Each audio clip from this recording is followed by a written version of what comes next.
my gosh, that was the best book I've ever read. I'm such a fan. You're going to have to tell her that I love her. Yeah. Oh, wow. So, Sounds totally goofy, but I don't know. For me, it works. Hey everyone, it's Gini Dietrich back for another, I was going to say Spin Sucks Inquisition. It is not the Spin Sucks Inquisition. It is the Fireside Chat. And I am very, very, very excited to introduce you to Cathy McPhillips. Cathy, if you don't know her, is the Vice President of Marketing for the Content Marketing Institute, which means she leads marketing for CMI, for Content Marketing World, for the Intelligent Content Conference, for CMI University, for Chief Content Officer Magazine, and what else? Anything else? That's a lot. Probably a few other things. A few other things? A lot of things with content in them. Content. So I've known Cathy for, gosh, when did I start speaking at Content Marketing World? 5 years ago? 6 years? I was going to say 4 or 5 years ago. Yeah? So at least that long I've known you. Right. And I'm very excited to have you because, and I told you this before we started recording, but because you were sort of called out, not you specifically, but Content Marketing World was called out as not having enough female speakers by Rand Fishkin from Moz. Rand is, I think, somebody everybody respects because he's smart and open and transparent and all those fun things. But he did call out Content Marketing World. He said, "What's with all the guys?" And I thought that your response was fantastic. And so as soon as I read that, I thought I have to get her on Spin Sucks in some fashion. So here we are. Yay! Thank you. You're welcome. Glad to be here. So was he correct in his assumption? He wasn't. I mean, it was a good message. He had very, very good intentions. And he and I followed up offline afterwards. And he said that 34% were women, 66% were men. So I was like, I don't think that's right. So I went through my program and counted one by one. And I said, no, it's 43% women, 57% men, which still isn't 50-50, but better than that. So I just asked him, I said, where do you get 34 from? And he said, I counted what I could see on my phone. And I'm like, but you didn't finish. But it's fine. It's fine. I mean, we had a conversation and it was all good.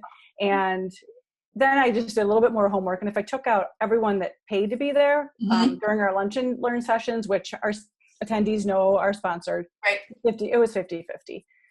So, but it wasn't 50-50. It was 50-50 with an asterisk. So we can do better, you know? So we've worked really hard this year. And by we, I mean, mostly Joe and the team that picks the speakers, but I think we've all done a really good job of reaching out to people saying, you should be here. You know, you should submit an application or you submit a presentation. And we got, I think, 600 submissions this year. Yeah. Wow. And there was a lot of women. There's a lot of really good stuff, and not just diversity from women. It was from different countries, different ethnicities, all different backgrounds. And my gosh, how much better does that make our event? Right. So Yeah. 600 slots for how many, or 600 submissions for how many slots? About 200. Okay. Yeah. Wow. That's great. I know, it's exciting. That's really exciting. And people and brands that we hadn't been exposed to before, which is just makes us learn more. And as a side note, I am a judge for this year's awards, and there was like 1,100 submissions for that. That's insane. I know. Yeah. Like, well, I don't have to judge 1,100. By the end, I'd be like, I'm sorry, what was your name again? That's why we have 75 judges. So why do you think it is, just in general, that women don't have equal play at conferences? Because, I mean, I spoke at a conference 2 weeks ago, and I was the only woman, the only one. And I was like, hello! That's crazy. At a PR conference where it's female-dominated. Right. Yeah. I don't know. I mean, I think and I'm going to do a lot of generalizations and don't want you called out because of things I'm saying, but not a lot of women in previous years have applied. I think that the team that picks the sessions, and in the previous years it had been Joe, we have to pick the speakers that are going to do the best job. We have to make the quality of the content great. So whether it was women who weren't following the directions or anybody that weren't following the directions, adhering to the guidelines of what we wanted from a speaker. Or women didn't know it was an option, or they were being stifled by someone saying you can't have time off to go do this. I think there's a myriad of reasons on why there weren't women in the past. And then I think self-confidence. I think women are so hard on themselves. Yeah. So I don't know precisely what the reason is, but I think we really tried to change it in the past 12 months to make sure that this year's event is so much better from that perspective. But I just don't think the women were applying. And I don't know the answer to why. Well, even at, the Jay Bear, Ann Handley, Marcus Sheridan, all that level, it still is not, it's not 50-50 at that level. Right. At all, which I find fascinating. And, to use my own example, there have been times where I've lost out to a man in my own hometown who costs more money than I do, and they flew him here. And it's like, why? Right. And the only thing you can come up with is male versus female, because there's no other reason. But because you're not having to fly me here, and I know that my fee's not as high as this guy's is. They came to me specifically and asked, can you present this topic? And I said, yes. And then they switched and went to him. And it was like, okay. So, I think, Rand, bringing that to your attention, certainly you've reached the level, Content Marketing World is a great conference. You've reached the level that you're going to be criticized, right? But it's I think it's interesting to really look at it and say, okay, why is this? Right. I don't know, if you want to find some psychoanalysis of it, I don't know at what point of when do women lose confidence in their lives? Is it during their teenage years and guys just kind of blow that off? I don't know. I've thought long and hard about trying to figure out why it is. And I try to look at myself as an example. You interview me over email or over the phone, I'll do awesome. You get me in front of a camera or on stage and I just kind of shut down. So I won't today, but it's everyone just kind of likes to present in their own way, whether it's like in the written word, not everyone wants to get on stage. Right. Right. It's funny you say that, because I had a conversation with a client today and she said the same thing. She's like, I'm just so hard on myself and I have to stop doing that. And, so we were talking about like how to do that, but I think we all do. And I don't know what it is. I mean, we were talking about 13 Reasons Why before we started recording, and it's you sort of relive your teenage angst as you watch this show, because it's like girls are mean to you, guys are mean to you, everyone's mean to you, but everybody's mean to each other. And right. I don't know if it's when you lose that. I also think there's a bit to it. I sort of did an informal study a couple of years ago when I was the only one in the line for priority seating on the airplanes, the only female. Why is that? Is it because women are at home? Well, not necessarily. Is it because women don't want to travel because they have little kids at home? Maybe. So you try to figure out, why are you the only woman in the priority line, which means you have status, right? Which means you fly a lot. So why are you the only woman in the priority seating line? It's interesting. That is interesting. I never came up with an answer. I don't have an answer for you. I fly way less than you do. All right. So in addition to inviting back popular speakers, you do have this annual call for speakers. It sounds like you've got 600 submissions this year. Right. So how do we as business leaders and as women encourage more women to raise their hands and apply for this kind of stuff? So one thing that we did this year that we haven't done in previous years is we wrote down some personal development goals on what we as CMIers wanted to do over the next 12 months. And I wrote about this a few years ago with regards to a completely different topic, but the term that I used was productive discomfort, where I wanted to find something that I could get out of my comfort zone that would help me be a better person in whatever facet of my life it is. And one of my goals was to get out 5 times this year and speak. And as I'm writing that down, I'm like breaking out in hives. So I don't want to do it, but I know that I can. And that's a challenge. Of course you can. That's a challenge for me, and it'll be fun, and I'll meet new people. And once I get on stage, I'm fine. And once I get off, I'm like, oh my gosh, that was so much fun. Right. So it's just getting myself out there. And if I count this as speaking, which I won't, but I mean, I could. this would be my 5th time already, and it's May. Oh, it is? Yeah. Oh, look at you. So, I just think it just takes us a little nudging from ourselves and our confidence in ourselves. And, and I'm certainly not an expert on speaking at all, but over the past few months, I talked to Tamsin Webster at Content Marketing World last year, interviewed her for CCO magazine. And one of the things she said, which resonated so well with me, was, I'm going to edit this part because I've been fumbling, but she said, so you have to start with trusting yourself, and you have to start with believing in yourself. And if you believe in yourself, you can get up there and do it. And most of the butterflies and knots in our stomach comes from us really not being 100% certain with what we're saying. Yes. So Mitch Joel said that to me one time. He said, the nerves are good as long as you know what you're talking about. Because once you get on stage, if you know what you're talking about, you're going to kill it. But the nerves just adds that sort of, what gives you the extra, I really want to do a good job of this. If you're not nervous, you're not concerned about doing a good job. And so when he said that, I was like, all right, that makes sense. That makes sense. Yeah. Because you do know the topic. You do know what you're talking about. And I realized that, there are a couple people in my town who are small business owners who are just trying to branch out and say, I don't understand marketing. And people are like, oh, call Cathy. Cathy will, go to Mojo's for you and spend an hour talking to you. And it's fine. It's good to get out of the house every now and then and go talk to somebody.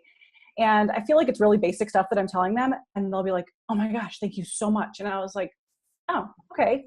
Yeah. So I guess what I find is just basic and stuff that someone else is going to say, wow, I really find some value in that. And whether it's me as a marketer for Content Marketing World or CMI, there's really no one that I know that is a marketer for a content marketing company that has 2 events, a magazine, a training program. So if there's someone that's doing things that I'm doing for their job, or even within our own company, I'm an expert in all of those things together. Right.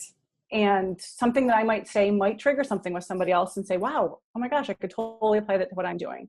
So all of us, and even if someone's doing a community manager role at their own companies, they all have different experiences, and those experiences can be shared. And I think that's just a really valuable thing. Just trust yourself, get on stage. And because even if it's one person in that room that you've helped, that's one person that's going to do their job better. Right. And I think the other thing is that we're afraid of criticism. And I mean, it certainly is not fun to get that, but at the same time, if it's constructive, it certainly will help you. If it, however, is, why are you wearing dark nail polish in summertime, which is actually feedback I got, not so constructive, but I mean, I think we're afraid of that too. And, women, I think in general like to be liked. And so that's hard. It's hard to have somebody say, I didn't like you. Right. Yeah, I talked to Joel Polizzi about that once, just about, he's like, well, no, not everyone's going to like you. And I'm like, well, why not? Why not?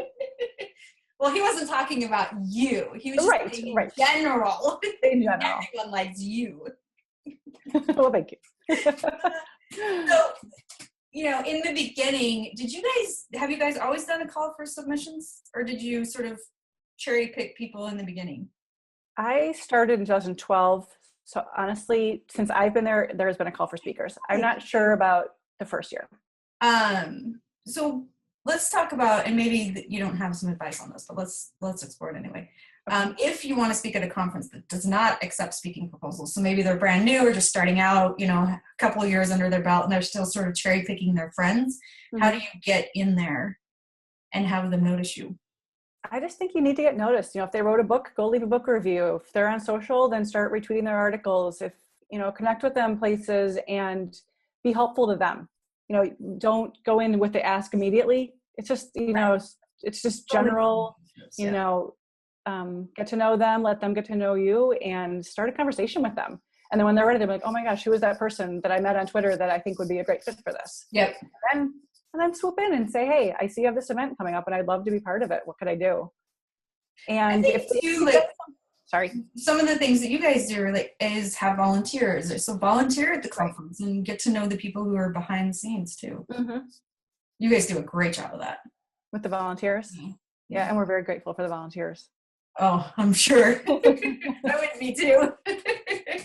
All right, so let's go back to this whole hating to get up on stage. And I certainly get it. I'm an introvert,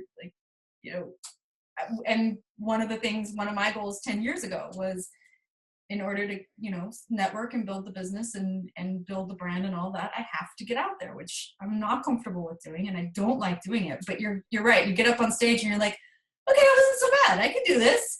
But so what kind of advice do you have for other women in terms of fighting that fear?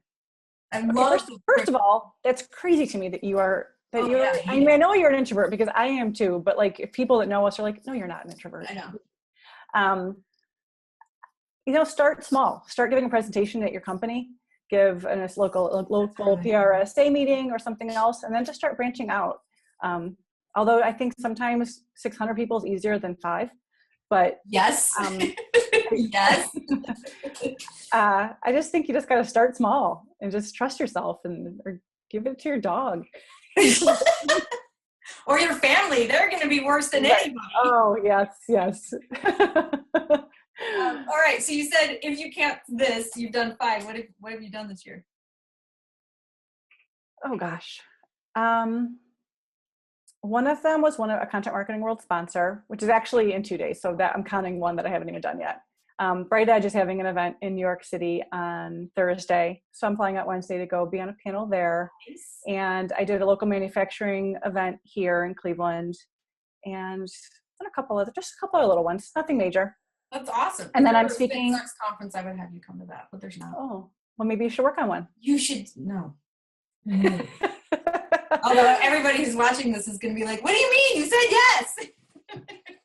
And then at Content Marketing World, I'm doing a panel with Scott Stratton and Tamsin Webster. Oh my gosh. Yeah, so I'm going to be the moderator of an AMA with those two. Oh, that's fun. That'll be super fun. Yeah. Really fun. Make sure that you ask Scott about the time that he fell off the stage. I just saw that. I watched it. I watched it a lot. I did too. I'm not going to lie. I almost peed my pants. I watched it. And Pierce got formed. Like, he just bounced right back. And just bounced right back up. He's like, so. And then he shared it on social because he's like, you are not beating me to the punch on this one. I am doing this first. I'll have to share it in the blog post for this. It's really funny. I seriously watched it several times. Yeah. So that you should speak. I'm totally going to speak for Andy Christadina, but you should speak at Content Jam. I've talked to Amanda about that. Oh, good. Okay. Yes. Speak there. Where else? I think you're not my agent. I think I'm okay right now. I'm trying to get more women out. Awesome. Let's get out there. Well, and that's part of my thing is like, if I'm going to sit there and say, go out, I'd better show up. And even though I really don't want to, I'm really good at giving advice I don't take. It's one of my best. I think we all are. I think we're all like That's my children. One more question that you're not expecting. Every time I hear a story about your mom, it makes me laugh. And what kind of woman is your mom, first of all? Well, I become more of her every day of my life. So that might give you a little bit of insight into her. But what was our first encounter with her? Oh, you liked my dresses in the marketing world. And I borrowed my mom's dresses for 4 days. I was like, I really like your dress. And you go, thinks it's my mom's. And I was like, what? Because she didn't think you were properly dressed. She's like, you're way too much orange. This is orange, by the way. I wore this shirt just for Joe Polizzi.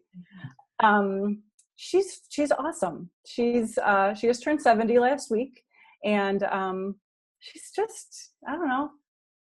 She seems very strong and independent and sassy and funny and like one of those women that just doesn't care because she's living her life. That is a very, very good assessment. She does not care. That's awesome. But she's an awesome grandma. She's a great mom. She is very unapologetic and silly and doesn't care what people think of her. That's awesome. She shaved her head this year. She did? She did. So my husband and my son have shaved their head for 10 years for St. Baldrick's Foundation. Yeah. And she did when she retired 4 years ago and then did again this year when she turned 70. That's awesome. I mean, like, can you imagine shaving your head? No. So she'll just do anything for anybody and laughs at herself, and she's just great. Well, now we know where your strong, independent womanness came from. Little words. All right, so now it's time for our speed round. I'm going to ask you some questions. All you need to do is answer. It's the worst part. Okay. Well, sort of. What was the first concert you ever went to? Donnie and Marie.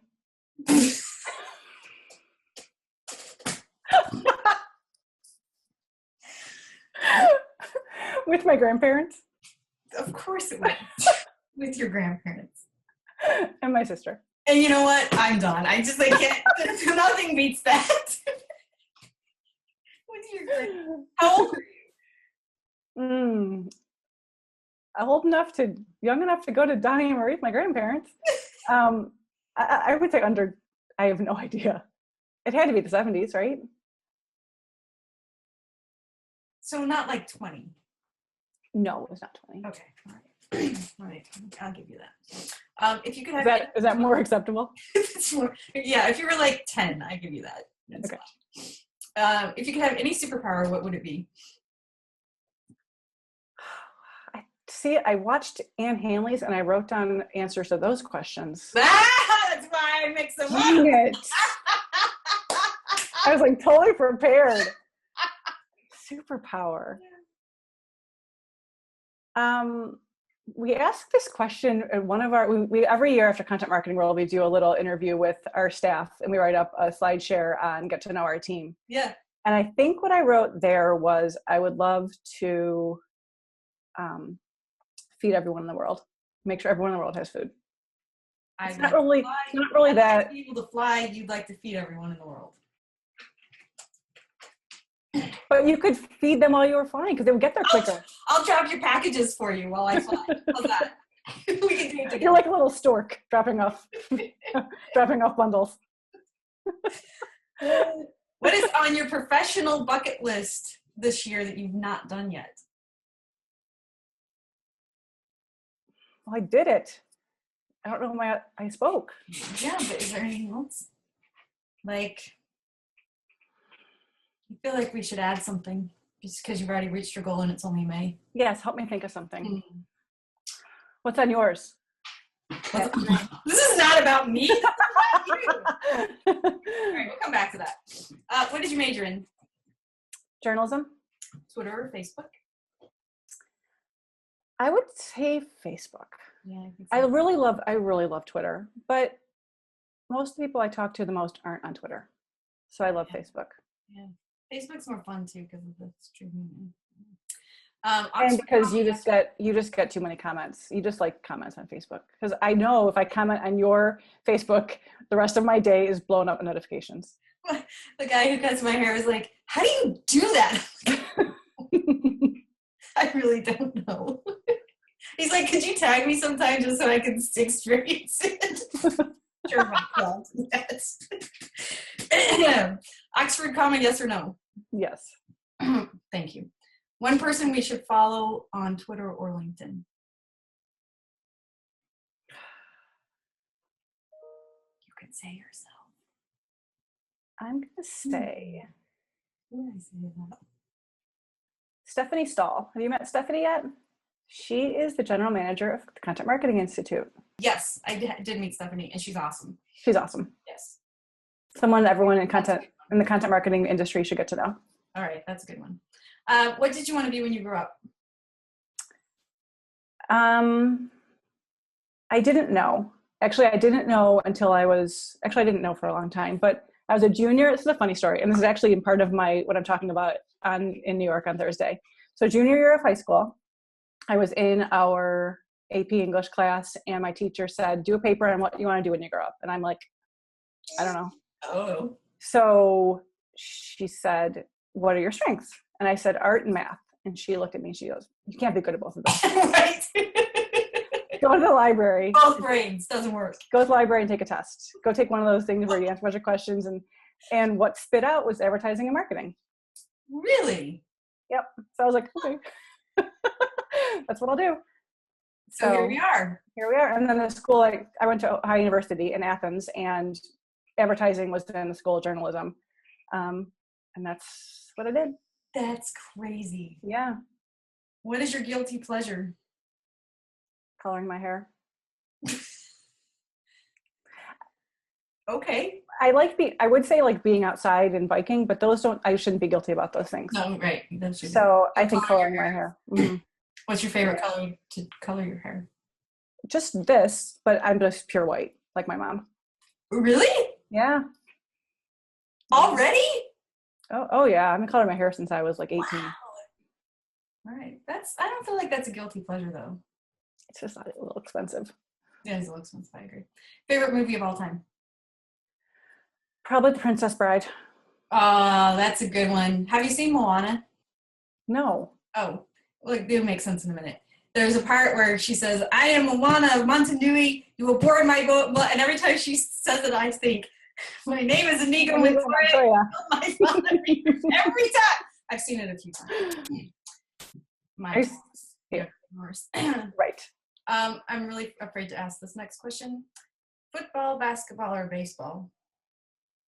Baseball. And who are you rooting for? Cleveland Indians. Yeah. Wait. Go Cubs, go! If you look up there, you can see my collection of Indians hats. I know. Look behind me, you can see the World Series. Well, right now the Cavs, Wednesday starts the next that's true. next series, but now I'm a baseball girl. Yeah, that's why I was afraid to ask that question. What is next for you, my friend?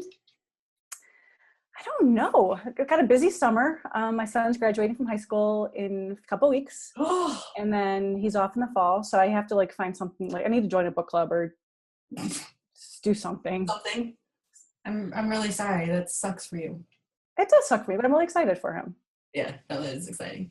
Although I think about it now and I'm like, what am I gonna do when she's gone? So I don't know what you're gonna do, but you better find a book club. Well, I was in charge of the senior video for their class because just sucker. Kathy will do it. And of course I did, but it was just a 40-minute video of these kids from since kindergarten. And I think it took me too long because I kept crying during it. And I couldn't see what I was doing. Yeah. So. Have they been in class together the whole time? Yeah. Oh! 208 kids, but there have been 4 schools, but they traveled every school together. Wow. So yeah. Crazy. Yeah. So once we get past that, then don't worry about me. But right now. All right, that's fair. That's fair. Well, thank you. Thank you for coming. You're welcome. Thanks for hanging out with me. We will be airing this. You didn't say anything that shouldn't be on the internet like Anne Hanley did last time, so you're good. Like where she keeps her house keys, so you could break into her house. Well, I know now. So I know where you keep. Yeah, and so why don't you and I go on a trip and just go hang out So I could break into your house and I can break into Anne's house. Oh shoot! I told you where my house key is too. Thank you. Thank you.